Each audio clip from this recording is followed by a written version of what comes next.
Good job.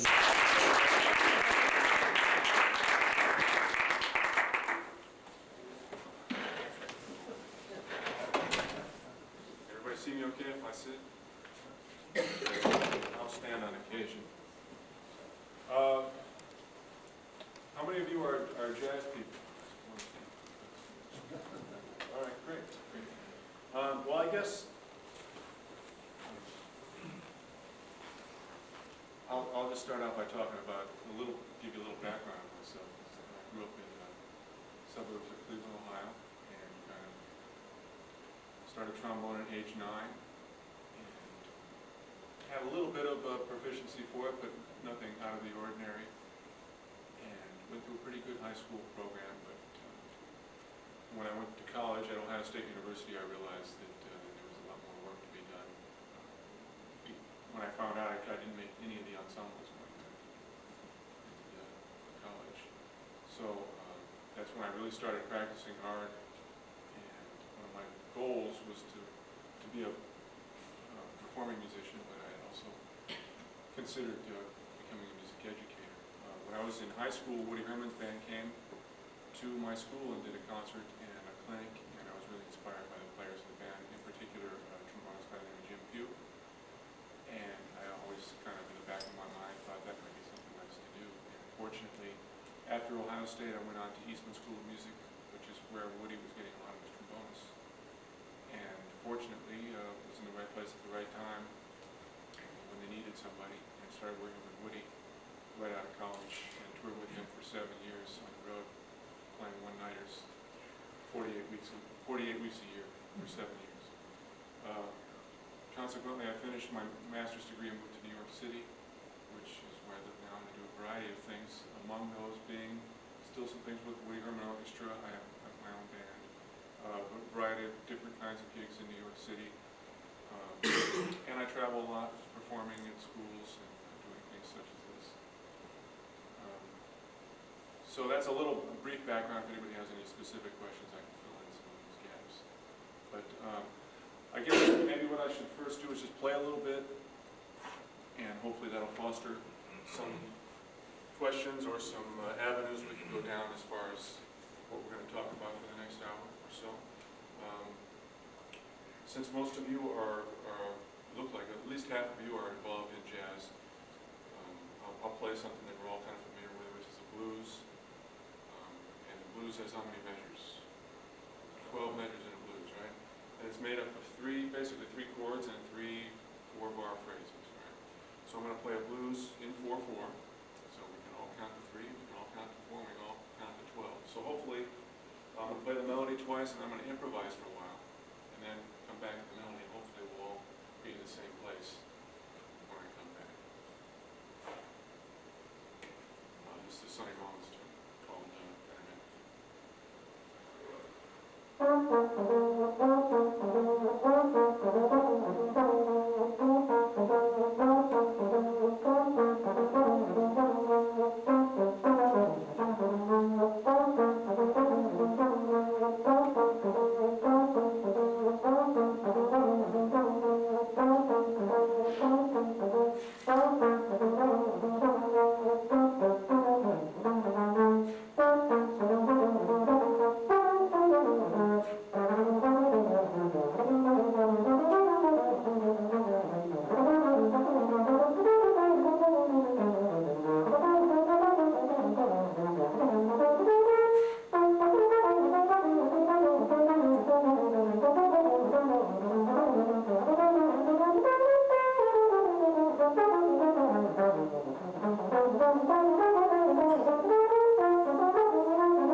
with me for a little while and kind of got lost halfway through. How many people thought they knew where they were and were completely out at the end? How many people were out the whole way? How many people could not hear the tempo or the time? Anyone? Okay, so if you could hear the tempo, you could hear where the beat was, right? Like I said, we can all count to 4, we can all count to 3, we can all count to 12. So we should have all been in the same place, but what threw us off? Anybody have an idea? And this has nothing to do with the trombone, this is about music. Yes? Syncopated times. Syncopated, okay, but syncopation should still give you an idea where the time is. No idea? There's a lot of different ways you can listen to jazz, or not listen to jazz, but the thing about jazz is it's an abstract art form. And there's a lot of different levels of abstraction in jazz. More early, simpler forms of jazz are less abstract. But the main reason I think you all had a problem with it was because you were missing what you have known to become the essential things when you hear jazz, is hearing a rhythm section, hearing a drummer, a bass player, piano player, hearing chords being provided, hearing a bass line, and someone actually playing a beat on the drums. So what my point in performing in this manner is something all of you should have when you practice, is have your own drummer, bass player, piano player in your head. So we can be responsible for every aspect of playing music, not just, okay, they're going to do their thing back here and I'll play over the top of that. My goal is to be able to play through what the harmony is, play melodies that make sense, play time, play rhythmic ideas that would make sense, similar to what a drummer would play. So I can play this all just on my own, just with the trombone. Because think about it, 90% of the time you're playing, you're by yourself. So why not enjoy it? So that's my goal, and then when I do get in a situation where there is a rhythm section playing, it makes it that much easier. Because then I can leave space, then I can react off of things going on behind me or around me, rather than just reacting off of what it is I'm playing.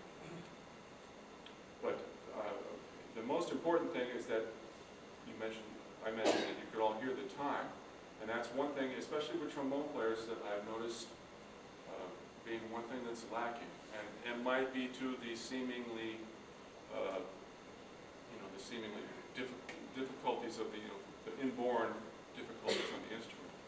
But those can all be overcome.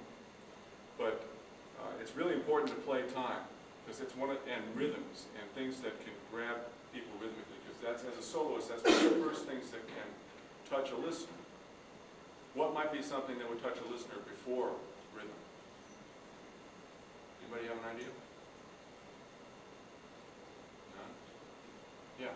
I'm sorry, no. Oh, scratchy. Musical ideas that you're developing. Even before that, it's so simple. Sound. Yes, your sound. Your sound it's essential. I mean, the one thing you can do to engage a listener immediately is to give them a sound they want more of. Think about your favorite jazz musicians. When I say the name Miles Davis, what's the first thing that comes to your mind? Not the notes he chooses to play, not the scales he chooses to use, not the tunes he plays, but the first thing you think of in your mind's ear is his sound. Those of you who know John Coltrane or Charlie Parker, when you say those names, Dexter Gordon, first thing that comes to mind is their sound. Not the theory they're using, not the chord substitutions, not all the scales, not even necessarily their technique. It's just about their inherent sound. Okay? The thing about jazz is, for those of you who want to pursue some type of means to an end there, jazz breeds individuality. And those people that have found a way to sound like themselves and individual and unlike any other are the ones that are set apart from the rest. Think about it. Think of all your favorite musicians. Most of them don't sound like anybody else. Now that's different than the classical world. In the classical world, there's only a handful of schools of thought as far as the type of organic sound you should have within an orchestra, or with chamber music, or playing concertos, or just any type of classical music has a certain school of thought, as maybe two schools of thought as to how the inherent sound is going to be. In jazz, it's just the opposite. You're looking to find something that's totally unique for yourself. So, how do we do that? Well, let's talk about what it is I do when I practice. To get that very first thing that's going to grab that listener and get them in your corner right away. Because sound is so important, when I moved to New York, I found that the people that are doing most of the work in recording studios and for film work or jingles or anything like that, anytime I'm in there, the people that are in that room are people who have clear, clean, focused, and in-tune sounds. And they also have the ability to blend with others. Okay? That's very important. If you watch a movie or a commercial and you hear a trombone in there, odds are what you're going to hear is not going to be technically demanding as far as what the inherent, what the material is they're playing. Because time is money. You want to have something on the page that's going to be easily read and easily performed so that you can get moving on.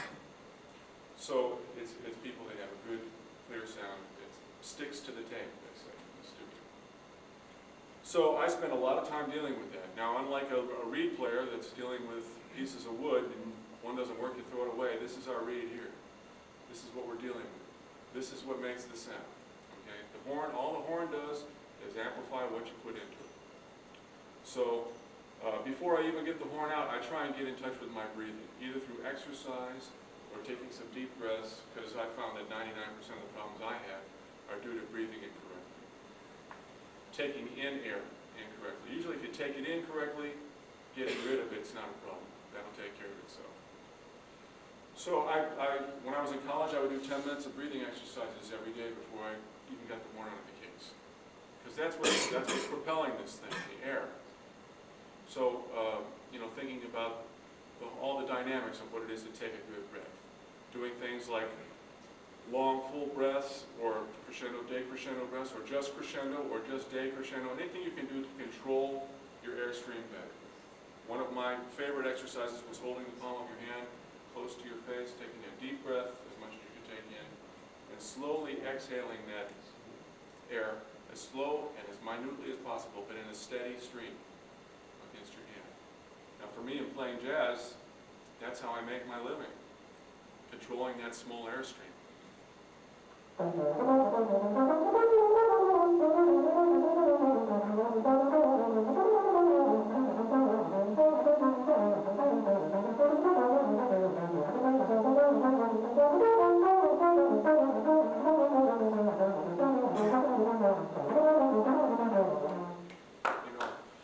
So musically you would never play that long without taking a breath, but sometimes you need that extra air. But the fact is, it's a good exercise in to try and force yourself to control that small airstream.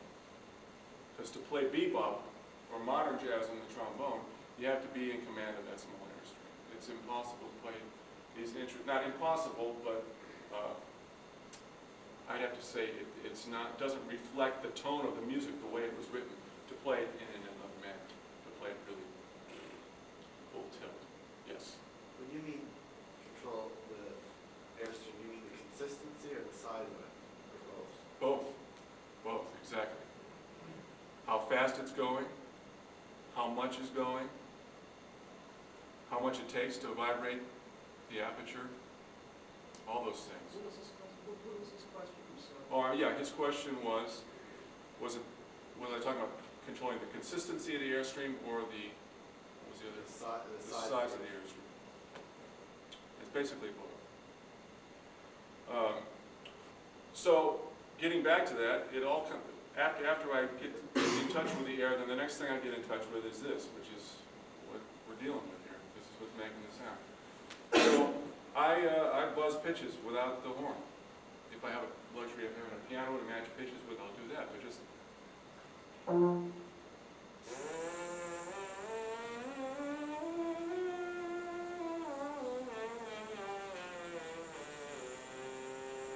right, and just trying to get it clear and clean and in tune. It's also a great thing for your ear to be able to match pitches in tune like that and be able to control it away from one pitch to another. Yes. Now, when you do something, where do you feel the focus? The focus of The the aperture is basically what I'm concentrating on, controlling those little muscles in here. See, we're all watching the Olympics. Now, this is a little different than the Summer Olympics, but when you think about an athletic event, this is an athletic event. These are muscles, okay? And just like if you were to see a speed skater, you're not going to see them warming up by doing sprints. That's not how they warm up. They do a slow, methodical stretching of things and connecting with each muscle that they're going to be dealing with in focusing on this task that they have ahead of them. So for me, it's real important to think about them. There's like 60 sets of muscles in your face, and unlike in your arm or leg where they're attached by ligaments and tendons, they're intertwined with each other. It's a very sensitive mechanism. And although it's not as apparent, you can still cause some damage by doing the wrong things or jumping into something too quickly. So you need to warm them up sufficiently in some manner or another before you even get the horn out, just to get some blood flow to the area, just the general thing like you see a runner stretching, same type of thing. Even if it's just to get it loose, get everything kind of, get the blood flow, get things moving a little bit. But I choose to actually buzz pitches because it focuses more on the aperture. And there's very few times in your practice with the horn that you can really focus on what the aperture is doing, because you can't hear it because you got the horn doing its whole thing with the overtone series. So I spend some time on that. And then the next thing I do is I take the mouthpiece and I do the same thing. I'll cover up like maybe half, 2/3 at the end to kind of simulate the resistance the horn normally gives, and I'll do the same thing.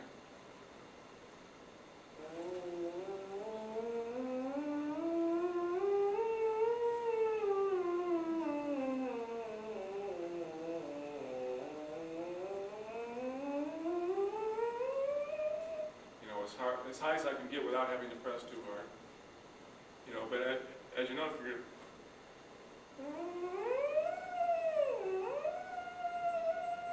that's a high F. I'm hardly pressing. Now, if I had the horn on and I picked it up and tried to play a high F, I'm guessing I would probably be applying more pressure. I'd be doing some funny things. Because you're not thinking so much about the mouthpiece and the placement. You're thinking about the horn now.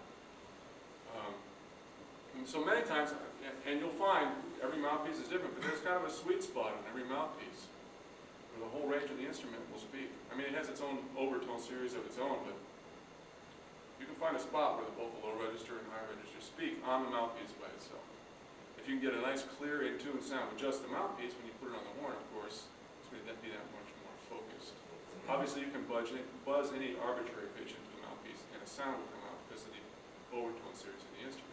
But if you're a little bit off here or there, I'm not saying I'm buzzing the exact pitch when I'm playing my trombone, but this is good enough practice that I think my ears at least taking me in the ballpark, so I can get closer to what that is and get more focused and more in the center of what that pitch is. Yes? John, do you do toning exercises just in the mouthpiece too, or just without? Not that often. Not that often. Because actually the physics of the horn kind of, I can get more out, I think I can get more out of those types of exercises just due to the physics of the horn. It's a little too much work with this, and I end up, when I put the horn on, it's over-exaggerated. Okay, so now we've dealt with this, we're fairly warmed up here. Then I go to my warm-up. And the first thing I deal with was when I said the first and most important thing is sound, long tones. And I don't mean just like 4 beats and move on, I mean like long tones.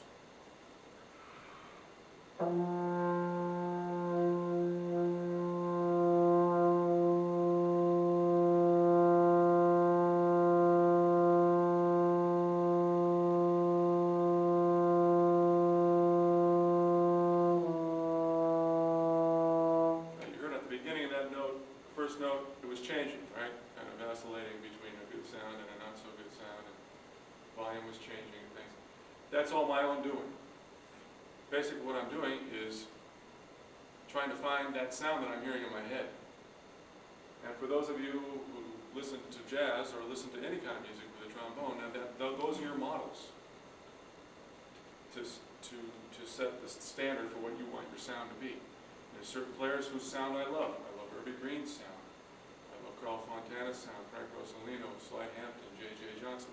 All those sounds, there's certain aspects about all those guys in their sound that I really like. And I'm somehow it gets all mixed in and it's the concept of my own sound. And I'll spend time making adjustments, changing how big is the aperture open, where's my tongue in my mouth, how open is my throat, how fast is the air moving, how much air is moving, what's my posture like. And over the course of that one note, I make all these adjustments until I can get the sound as close as to where I want to get my sound to be. And then I'll stay with it, and I'll try and memorize where everything is, take like a mental picture of where everything is. And then I'll move to the next note and try and duplicate that. And I'll stay within that one overtone for a while, just trying to keep that same concept of sound throughout the whole overtone until it becomes not necessarily effortless, but pretty reasonably consistent throughout that overtone. Then I'll do a simple lip slur down to the bottom of the horn, just something as simple as, and just get that loose, get those, between those two overtones, get it nice and loose, the aperture and everything. And then I may tongue that lip slur as well. Now within my long tone exercises, that's when I start doing my articulation things. Mainly in jazz, the main articulation we use is legato. And I like to approach legato as being like a whole note, like a long tone. You're just interrupting the air. So basically you get this concept of the sound, what your sound is, and the air is moving correctly, then you just add the tongue interrupting it slowly. So something like this.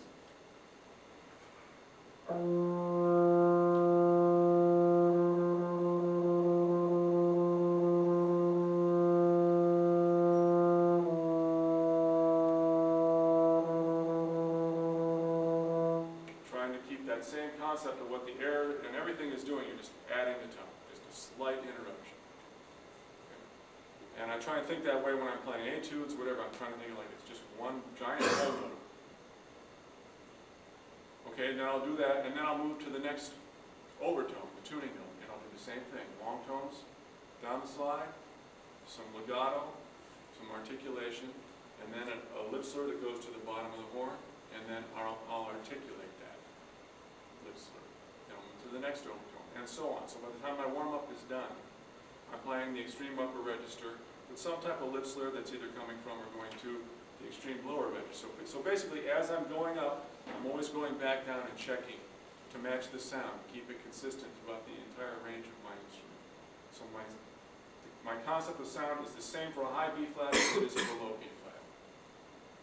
I'm constantly checking that throughout my warm-up. As I go up, I keep going back down and referring through lip slurs. Make sure that concept is consistent all the way through. So by the end, I'm playing something extreme upper register, dealing with the lip slur coming from the bottom or going to the bottom. Basically, the goal is to have one embouchure for the entire range of the instrument, without any major shifting or changing or moving or anything of the mouthpiece.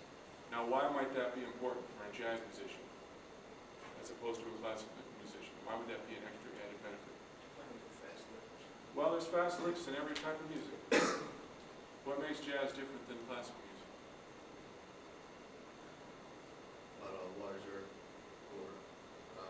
Larger interval. You haven't played much 20th century classical music. What's the main difference between jazz and classical music? Improvisation. Improvisation, exactly. Okay, I can't read ahead.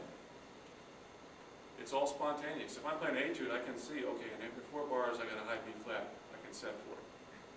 In jazz, something behind me, the rhythm section plays, may spur on me to play something loud or soft or high or something that involves a lot of flexibility or something soft. You have to have it all ready and right there at your disposal at any given moment. If you have to take a second to change something, it's going to blow your flow. So you want to have control of everything, so regardless of what happens, I'm not saying that it always comes out, but at least you have a better chance of having what you are intending to state when you're making this musical statement. If everything's just ready to go and you don't have to worry about that. The idea is to eliminate all that stuff with the horn. Eliminate the middleman. You got the listener and you got your musical thoughts. And your goal is to just start to be so second nature with the horn that they're just coming out. And you're not thinking about the technique of it. Yes? Do you use the same size mouthpiece for everything play? Yes, I do.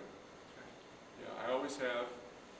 It's a little different scene in Los Angeles, but in New York, even for recording sessions for film work and things, guys are bringing horns of this size, mouthpieces of this size. Now in California, everyone's kind of expected to have a large bore tenor, a small bore tenor, and sometimes a bass trombone with them, but they're all driving. In New York, it's subways and cabs, and so it's a little different scenario. And to be honest, in a recording studio, you can make any instrument with a good sound. You sound however you want. You can make it sound like a giant. You can make this one sound like a bass trombone if necessary. And I've done that actually in a studio. So that's not so much an issue. Yeah, but the bigger issue is getting a concept of sound where you can do that. If your sound is too airy or thin or bright, obviously a recording engineer is going to have a problem trying to make adjustments in your sound. So you would be less apt to do those kinds of things that would entail those kind of things to be done. Like if you were doing a film date that was like orchestral in nature, but your sound was really bright, you might not get a call to play that session because they wouldn't be able to manipulate your sound in such a way to make it match the rest of the ensemble. Any other questions about that? The warm-up? I do the same warm-up every day. Same basic things. I found a group of things that work well for me. And the set of the lip slurs that I choose to do may or may not be ones you choose to do, but they cover certain ground. And there's several I could be choosing from, but there's a few that I just feel work best for me. And over the years, I found a warm-up that can either last 45 minutes or 5 minutes. But it always covers the same ground, because I use my warm-up as a checklist. That's what it is. I go through every aspect possible of playing the trombone. Anything involving sound, technique, range, fluidity, relaxation, air, all that stuff. So by the time I'm done with my warm-up, I know what it is I have to address in my practice. So I might get done with my warm-up and my sound's not quite open. Well, I'll spend some more time on long tones or play some A tunes. Or my tonguing's off, I'll get with the metronome. Or I'll go get some technical studies, things like that. I'll address the problem right then. So the level of my playing and all the aspects of my playing will raise proportionately together. Rather than say, oh, my tonguing's off, and then just start playing tunes or something. The next day, your tonguing's not going to be better. It's going to be, at best, it's going to be where you left it. So, and something else is going to get better, and you're going to be unbalanced. So I try and attend to all that stuff and listen to myself while I'm practicing, or warming up, to decide what it is I have to work on in my practice. It's also great for me, being a jazz musician, to do before I play, because it's improvised, and I know what I have available to me on that very first solo. If my articulation isn't happening, I'm not going to start my solo with something heavily articulated or intricate. I'm going to take my time and warm up to that. But I want to know going in what I have available. I want to know that my high C is not working right away. You know, I might have to do some other things before I work my way up to my high C or my high F or whatever. You know, but if I don't do that, and I just go in and try and play it and it doesn't come out, then you're losing some chance to make some music there. Any other questions about that? Did anybody notice something I did when I played the melody to that blues? Something trombonistic? What was scoop? Scoop? No? No? Nobody? I know what it was, but those guys should know. They should be able to say that. I know every trombone teacher, when I bring this up, they always get mad at the students because no one says anything. Say it, it's obvious. What? I was going to say the alternate position. Alternate position, there you go. Thank you. There you go. It's essential as a trombone player if you want to play jazz, actually any music, but jazz in particular, to have control of that. And not necessarily that I'm playing out here all the time, because I'm not. Many times I'm playing in the upper register and it's up here. But it's learning to control the overtone series that's the important thing. And when it comes to playing jazz tunes that were written by people other than trombone players, you'll find that they are very awkward. For instance, that tune, the side view, Right? That doesn't look too nice. It's not supposed to sound like that either. It sounds bad. And that's what 80% of the people I hear play, younger soloists, they play like that. And they wonder why. Well, how do you play so smooth? Well, I'm not doing this. That's number one. Okay? So how can we make it easier? Change one note.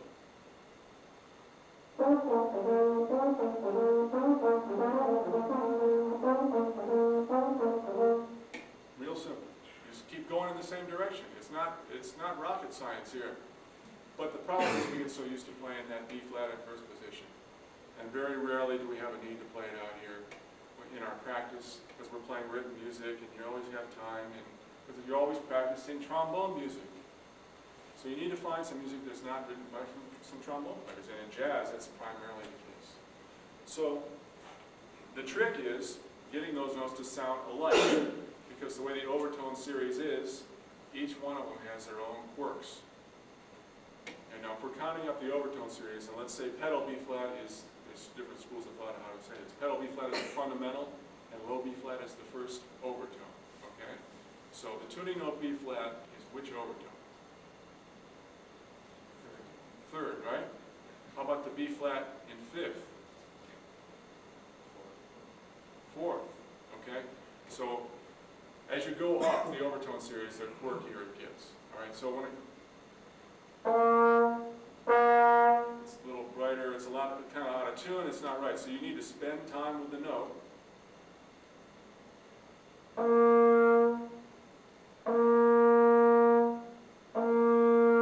And really try and match it. And that's another way to cross-reference your sound concept. Because when that slide goes up another couple of inches, you're at your middle C.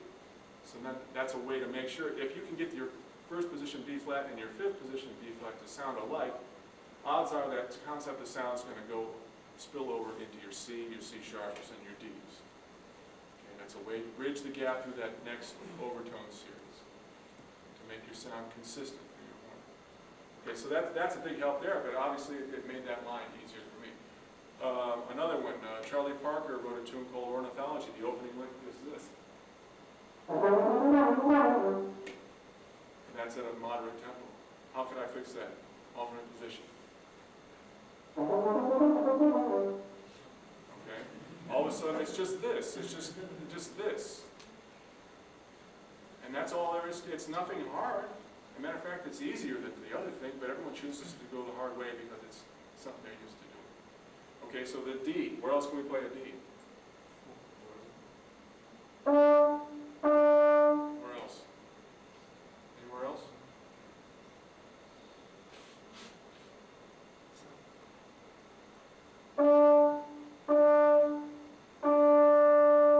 When you first play that, it's not going to sound very good. Same thing with the E, high E and seventh. All those, because you're not used to being out there and you're not used to that overtone. Okay, but it's really important. So just doing something simple things, but just like practicing your scales, looking for, there's books on these where there's numbers and you slide like 3/4 of an inch plus 1/8. It's not worth it. It's better to just mess around and try and find it and then try and match it. Just practicing scales.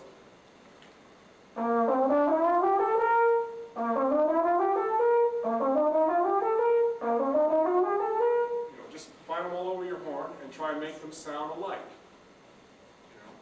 And that's going to spill over, like I said, the more you get those overtones, that D in first and the D in seventh sounding alike, that D in seventh as you go up the slide becomes what in first position?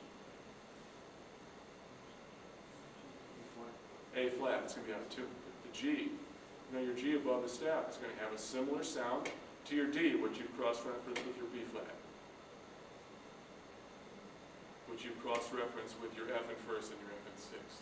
It's just a way to check. When you get your hair cut and at the very end, you're checking all the lengths of the hair, make sure it's cool, and then occasionally there's a few little long hairs and they kind of long. It's the same type of thing. After your warm-up, you go through, okay, let's see the D, okay, you just cross-reference for the sound, the evenness of sound. So, and it also, a great advantage for alternate positions is, well, how many people here have a problem with range? Okay, notice I have my hand up. There's always a higher note, right? No matter how high you can play, there's always a higher note. And alternate positions are a great way to get in touch with higher register. For instance, say you can't play a high B flat. My contention is you're not going to be able to play a high B flat until you know what it feels like to play a high B flat. And you can say, well, that's like catch-22. How am I going to know what it feels like if I can't play it? Well, the trick is, it's not really the note B flat. It's the overtone that we're not familiar with. Like I said, they're all very quirky. They all feel very strange. We're not comfortable with the feel of that overtone. Well, how can we practice that then? You practice the same overtone down here in an uncomfortable spot, but at least range-wise, it's within your limitations. And you really learn where that overtone is. So if you can't play a high B flat, what would be the note you'd want to practice down here? Same overtone. Close. Seventh position. E. Try and get them to match as much as you can, and really spend time on that E. And then do a simple lip slur, lip trill, whatever, above and below it, so you can really find out where the center of that pitch is. And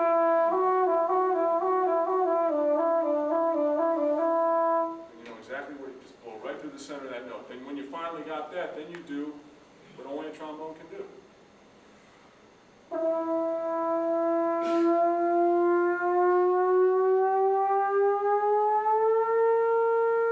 Now when I get to the top, it feels exactly, not just a little bit, exactly the same as that E does. I'm not pressing hard. I'm not doing it. The only thing that changes is what's happening with the air support as you go up the slide. Now you might, first time you do it, you might lose the note around fourth position because you're not supporting with the air. And that's what really leads you to believe that everything, it's all about the air, your control of the air. So for instance, if you want to play a high D, what do you practice in seventh? A flat or G sharp.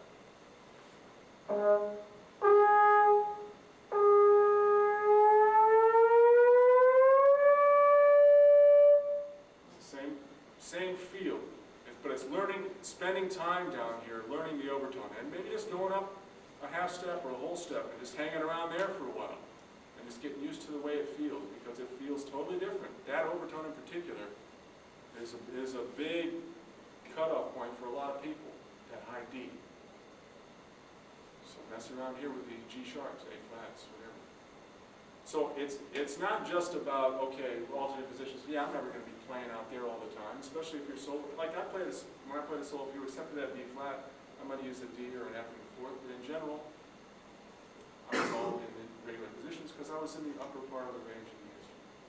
But going down here really helps learning about how to play your instrument, how to control it, and that's a big thing. Knowing how to pick off an overtone, and knowing right where that middle of that note is. Instead of guessing or having to hear it in your head and really concentrate, okay, let's hope for the best. It's just about memory. It's learning where this is and memorizing it. But you can't memorize unless you spend a lot of time doing it. Any questions about that? The other thing about getting around, I mentioned the alternate positions, but another thing that's really important is just relaxation. When I first went to grad school at Eastman, I studied with a guy named John Marcellus, and the first thing he did, this is after having taken years of private lessons in elementary school, junior high school, and 4 years in college. And I go in for my master's work, and within 10 minutes, I'm playing, and I just feel a hand on my shoulder. And I stop playing, and he goes, no, keep playing. Just relax. You know, I was harboring all this tension in my shoulder, my neck, my upper arm, my wrist, my elbow, and it was hindering me. Now in jazz, the whole idea is supposed to be relaxed and fun, right? So the more I started thinking about it, okay, I'm going to really concentrate on this. And the idea is just to make everything as relaxed as possible. So when I play, I really try and make a conscious effort to have everything just be super relaxed. My shoulder especially, my neck, but every hinge. completely loose. Fingers, everything. Just enough to hold onto the slide without losing it.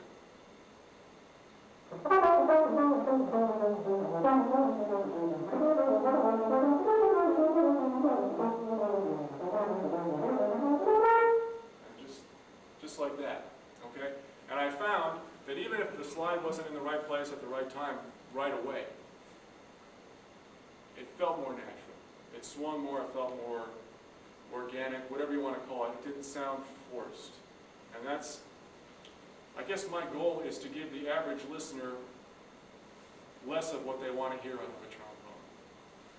I mean, what they want to hear and see is this. You know, your average guy on the street, when you say trombone, oh yeah, one of these, right? No. That's you know, it makes it a lot easier and a lot more fun. And for me, I like to play in a more, you know, I don't even want to say modern. I just want to, you know, abstract way of playing than 40s jazz or Dixieland or whatever, bebop, post-bop, whatever, which involves a little more, having to have a little more technique and fluidity on the instrument. So that's kind of what I really tried to force myself to do. And so I even grip the slide very loose. And I'll use my fingers as much as I'll use my wrist and my elbow. You know? I'm not even using my wrist barely. You know, just real simple and loose. Just trying to keep everything loose and circular. Just like that one tune, you want to keep the slide going in the same direction as much as possible, rather than going wasted motion.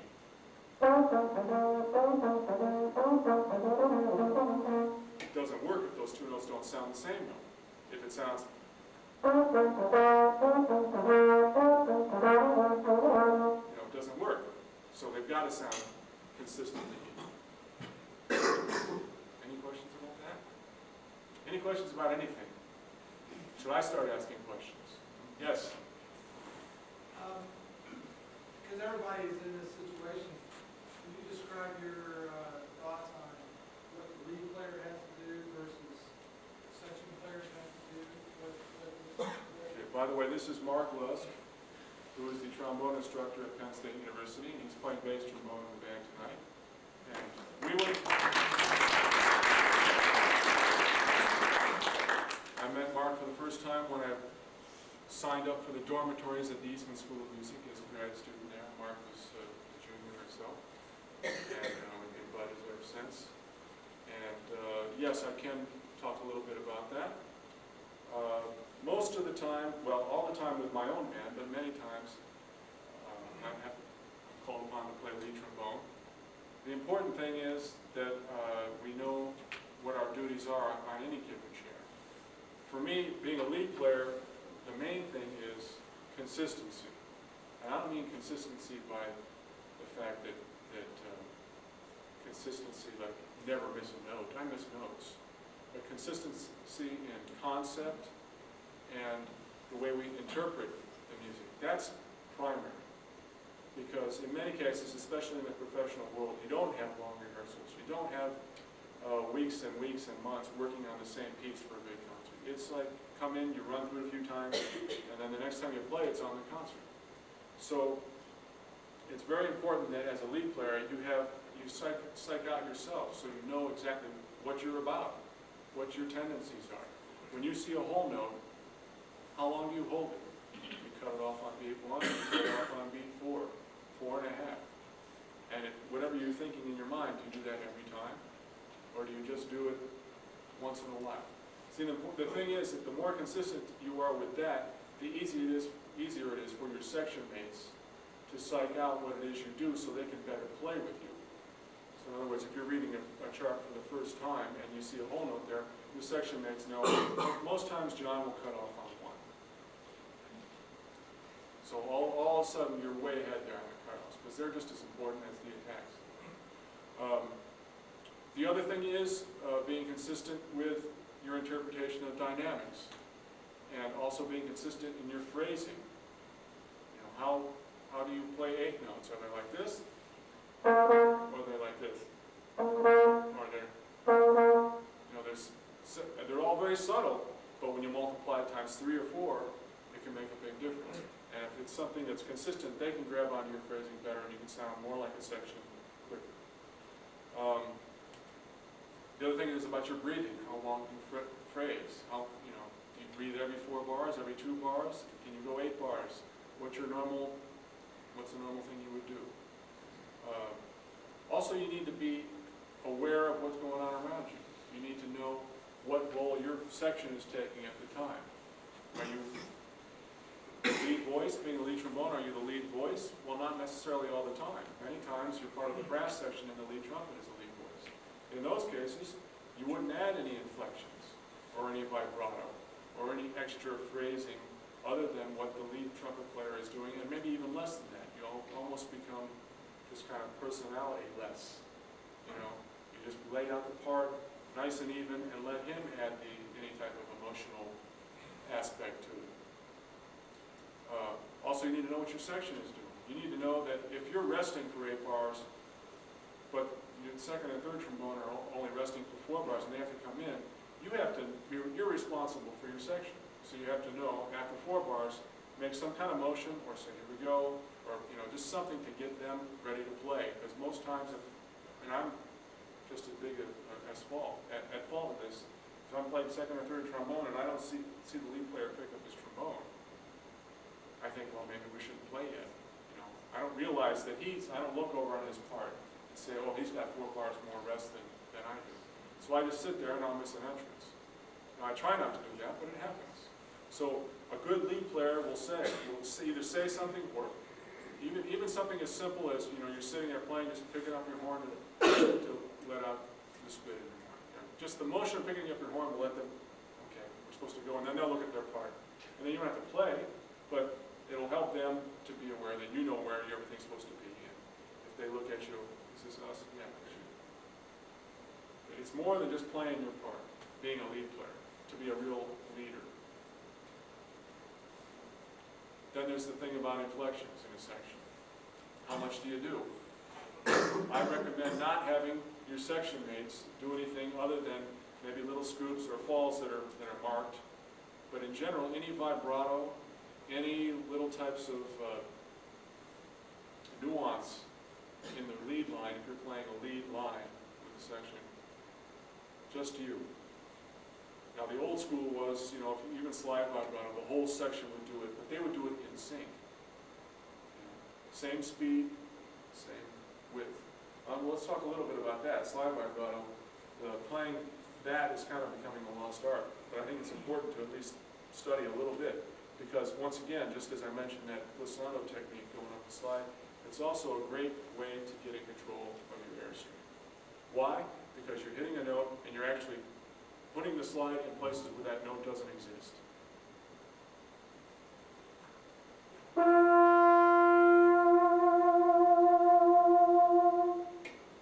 But you have to think the one note in the middle and keep the air moving where you would keep the air moving for that one note.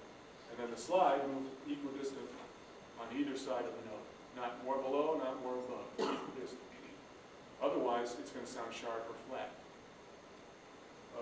There's several schools of thought about the technique of slide vibrato. The original, not the original, but one of the original masters of the technique,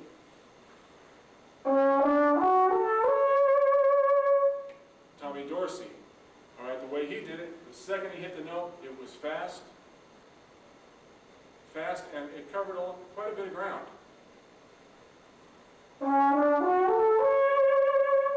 And that was the sound of the 40s.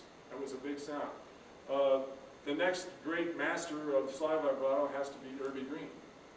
And he had a similar approach in that he would start his vibrato immediately, but it was a little slower.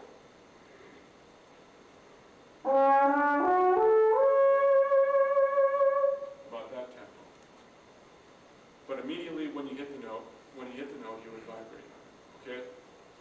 Move on down the line, Bill Watrous, great slide vibrato. What he did, he holds the note straight and then kind of dovetails off. His is faster than Irby's, but he waits. A little faster, but he waits. So the main part of the note is sustained straight tone, and then dovetails on. Okay, I guess the way I choose to do it is kind of a cross between Irby and Bill. In other words, I play straight tone for a while, but then I do maybe a little slower, maybe Irby's speed, but I wait kind of about where Bill does. And everybody has their own combination of approaching that stuff. But it's real important that the distance you cover is consistent. Once again, that word.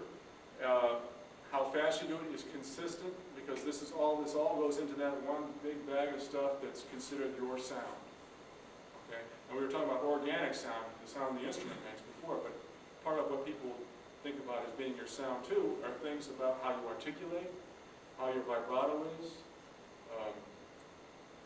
your dynamic levels. All this stuff goes into what people would think in their mind as being your sound. So the more consistent it is, the more identifiable it is. So I would suggest practicing it, just like you would practicing your tonguing, you know.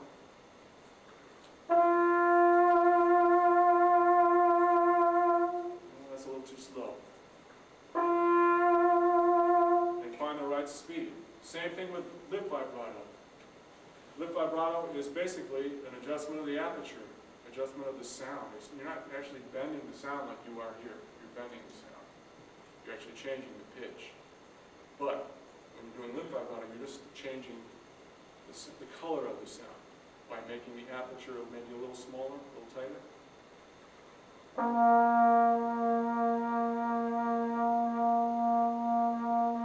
So practice that with a metronome, slowly and speeding it up until you find the right speed of your vibrato.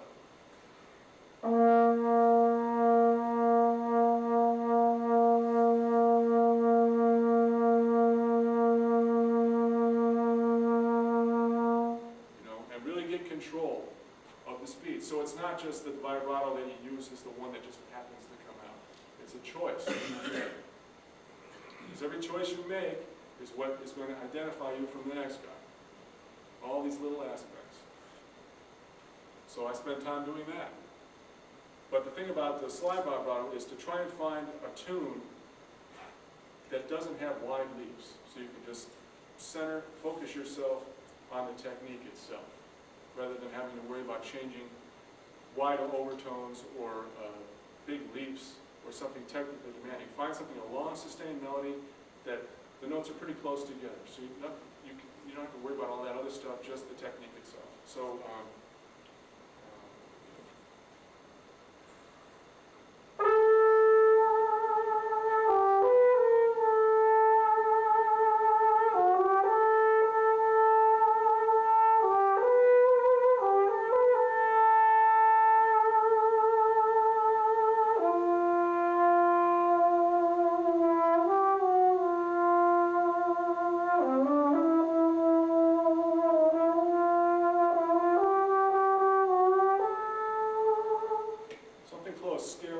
diatonic, chromatic, something where it's very close, where you're not having to skip around. Because the whole idea is you want to keep it sounding sustained. If you got big leaps, there's a greater tendency of resetting.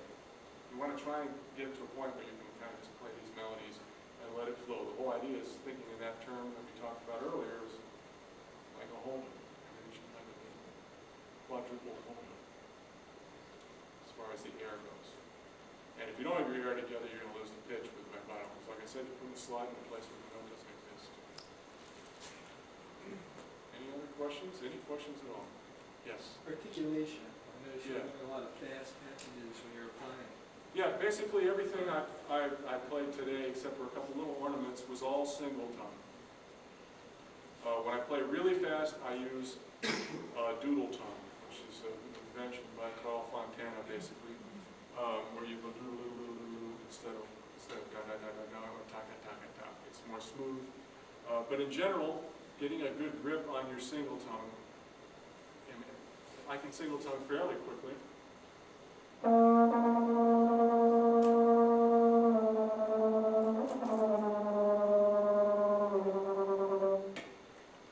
That's a tempo here. 1,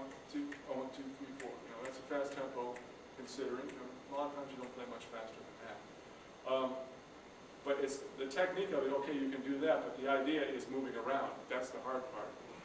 And so what I like to do is practice little scale passages or patterns, just a little part of a scale, to get a grip on getting around at a tempo like that, even a little slower. You know,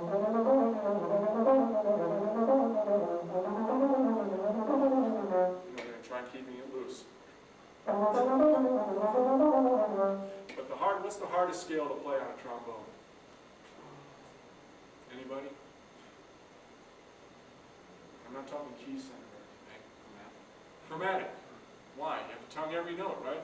So why not take that and make that what you study your articulation with? So I have a little exercise I do just in the middle register, and you know, you can go to the upper register or whatever, but it's a scale fragment from the chromatic scale. And I start out by articulating a single note and then going up chromatically like the interval, what is it, minor sixth.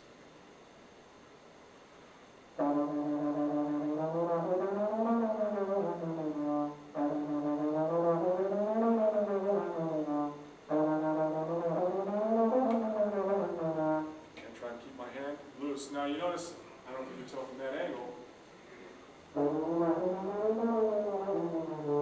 what do you notice? I'm not stopping for each note. I'm not.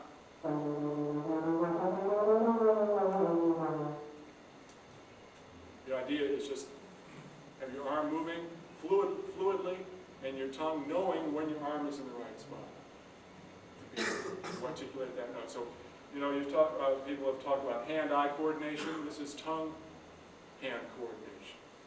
You know, you're coordinating your tongue's articulation with your hand. You're teaching your tongue to know when your hand is in a certain spot. And when you're playing jazz, you kind of have to do that. There's not enough time to actually stop for each note. Your tongue has to know where your arm is, especially at fast tempo. You know, that's more about just I'm not jerking it around. My tongue is moving quickly, but it doesn't sound like a glissando either. So it's a trick, but it starts out by just something simply and carefully.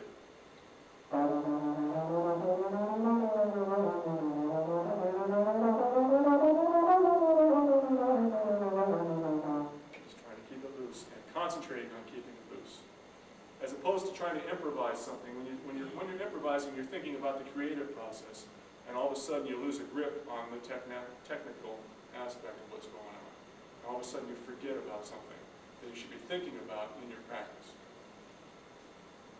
There was a question back there, yes? John, do you recommend practicing with mutes? You mean like cup mute, you know, that kind of stuff? Well, if you're performing a lot in them, yeah, to get used to them. I mean, if you've got a big concert and one of the pieces, the whole movement of the piece is, you know, harmony, of course, yeah. I mean, most of the practice I do in mutes is with a practice mute, you know, because I have to, you know, for one reason or another, I have to be quiet. I'm up late. I live in an apartment building. You know, you don't want to be playing a trombone at 2 in the morning, open horn. So I put the practice mute in. And a lot of times I'll go to play a concert and there's no dressing room, so I'll just be off stage, warming up, with the audience like 20 feet away. They can't hear me doing it. So, yeah, I actually recommend getting used to doing whatever it is you're going to be doing in real life. And for me, playing in a practice mute is something that I do on a regular basis. And so I had to find a way to play the practice mute without hurting myself, without overblowing it, because you don't hear anything. All of a sudden you start playing louder or stronger, and all of a sudden you don't realize how strong you're playing, and you kind of overplay, you start spreading things open, and then all of a sudden you take it out and you can't play. So and being I was on the road for 7 years in hotels for 7 years, so I had to learn how to play a practice mute. And now I can play a practice mute for hours and not mess myself up. But the whole deal is underplaying it. I still beat myself up in a practice mute. Yeah. Is it just a matter of taking the time to figure out how to do it right and just be patient? I think so. I think it's just practicing soft types of things, and it actually has helped me in situations when you go to a gig and you're playing with a band that's really loud. And I'm sure we've all been in this situation. You go play with a band that's really loud, and all of a sudden, you just start playing loud so you can hear yourself. Well, I've gotten to a point now, at least for the mute, where I know what it feels like to play so I don't hurt myself. So I know what's gonna feel loud enough, even though I can't hear it. I know it'll feel loud enough in the room that I don't have to push it too much stronger than that. So yeah, for me, it was just trying to underplay it a little bit, playing like the soft things, and which in general, when you're touring on the road with a big band, a lot of the playing, like you'll hear the band tonight, is strong, loud playing. And you have to counteract that with some soft, finesse playing, simple lip slurs, small airstream, long tones, all those things, without pushing a lot of air through. So it was a good way to counterbalance the stuff I was doing in the evening as well. Anything else? I think we're about out of time here. All right, one more? You have a few minutes to talk a little bit about the Woody Herman band, how much are you on the road? Well, it's a different scene than it was when I was on the road with the band. You know, when we were on the road, it was 48 weeks a year in a bus, going from town to town, traveling every day. Now, it's more of a special thing. Since Woody passed away, it's become more of a special thing in that a few isolated gigs per month bring in a group of alumni. Always pretty much the same guys. Well, that's the great thing about Woody Herman's band is there's alumni all over the country. So if we're on the East Coast, it might be a slightly different configuration, but it's all guys that have played the music for years and they know it really well. So it's actually, number one, it makes it possible for people like me to do it because I'm busy doing my own things in New York and elsewhere, that it's not taking all my time up. And then on top of that, it's always a different collection of guys, so it's always a fun, happy time rather than, you know, traveling 600 miles on a bus and getting off and just, you know. So it's always a great time. Anything else? I think that's about it. Where does the band go from here? The next thing the band has is in Indiana in mid-March, central Indiana. I also want to make mention that the reason I'm here today for this is the people at King Trombones and United Musical Instruments helped make it possible through a grant. I've been playing King Trombones since I first picked one up at age 9. And they've been great for me, and I could not play another instrument. This happens to be a King 2B Plus that they stopped making for a while, and just this past year they reinstated. It's now it's in the market. I've been involved with the design. So the new horns play very much like this one, and I'm really happy with it. Playing an 11C mouthpiece for all you gear freaks. And that's about it. If anybody has any other questions, feel free to come out tonight at the concert or whatever. But thanks very much.